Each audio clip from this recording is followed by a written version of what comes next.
BMW's electric M3. Simulated gears and engine sounds for a familiar thrill. BMW is preparing to launch its first all-electric M car, a high-performance version of the upcoming new class platform-based M3, slated for release as early as 2027.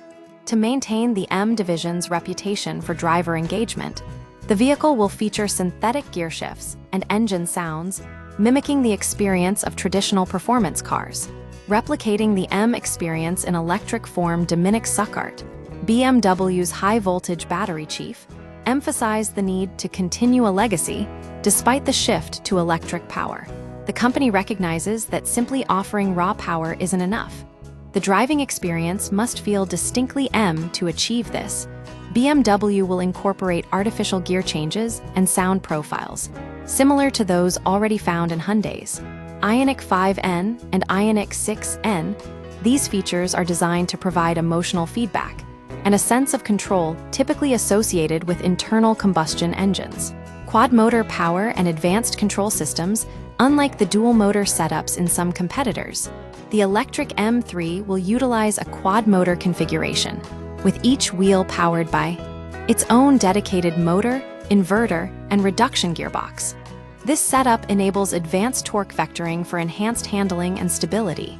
The battery capacity will be at least 100 kWh, ensuring both sustained peak power and efficient energy recuperation during aggressive driving. BMW's M Dynamic Performance Control software will provide never-before-seen handling and traction control, allowing drivers to switch between all-wheel drive and rear-wheel drive modes for track use or drifting. Heart of Joy, intuitive driving control. The electric M3 will also feature BMW's Heart of Joy high-performance control unit, which integrates all driving experience controls to deliver faster and more intuitive reactions. This system is expected to further enhance the car's responsiveness and overall driving dynamics. BMW is betting that a combination of cutting-edge electric technology and simulated analog feedback will keep the M brand at the forefront of performance driving. The shift to electric doesn't mean sacrificing the thrill, it means redefining it.